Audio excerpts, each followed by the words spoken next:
Hey, YouTubers, welcome back to the breakdown, the Evil Bad Book Club, Chapter 19 of the Turner Diaries. Me and Gracie Chicoletta will be going over the breakdown with you. So, in this chapter, Turner has been given notice that he's got to go to California. He's got to rush out there with some of the people he's trained and get everything going there for a huge offensive that's planned. So he's not really given a whole lot of information, just that he's needed out there and he's got to take his ass there with some of his students and get ready for something big. So he gets there. He has no idea why he is there. Um, he kind of puts two and two together and figures out that the the students that he brought, they're all prior service and they've got good marksmanship skills and stuff like that. So he figures that they're probably going to be involved in some sort of shooting or something, some sort of terrorist activity that involves shooting.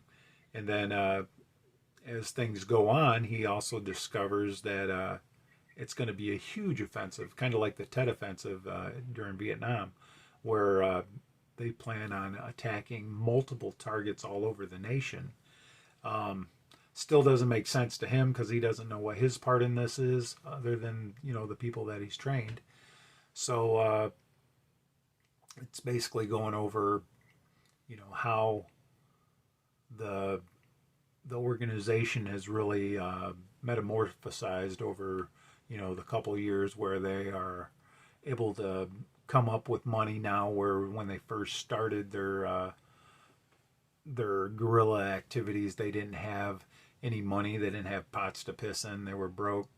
But now they've got money because of their counterfeiting scheme and things of that nature. So they're in a better position. But yet they're still, from the sounds of it, their numbers aren't that high.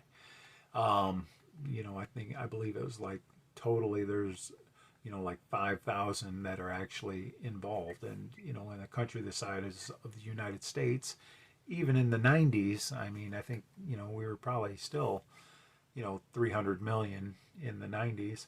So 5,000 people to cause some sort of huge disturbance, who knows, but if, everything's coordinated and they all do it at one time, I definitely can see where that would cause some major terror amongst the community, and it would definitely cause the government to enact a bunch of things, i.e., the Patriot Act, or mandates and things like that, which would really put the screws to the general public. Excuse me, I need a drink.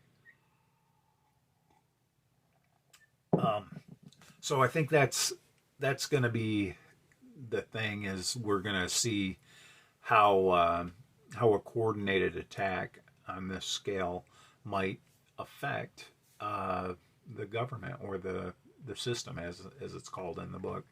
Um, so again, in this big thought experiment, it's how do you coordinate something like that? How does a guerrilla force get to the point when they can do something like that? Just having the finances and the experienced people involved and the right people involved that aren't gonna you know turn code or snitch on the organization, this whole guerrilla force.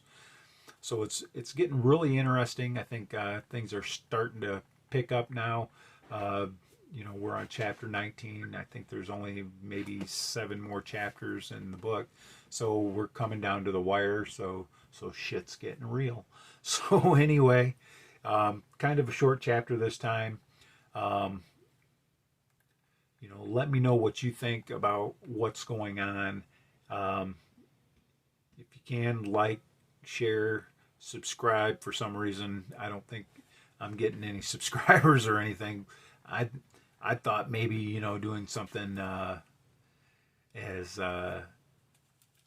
as off color as doing a book like this would at least garner some more attention. Even if it was negative. But it really hasn't. So It seems to be that YouTube's not letting us get out very far. But anyway, I'm glad you all have sticking around, and Gracie is happy to hang out today. And I'll check you YouTubers out later. Stop back in tomorrow for chapter 20, and then tomorrow night for the breakdown of chapter 20. And I'll see you YouTubers later.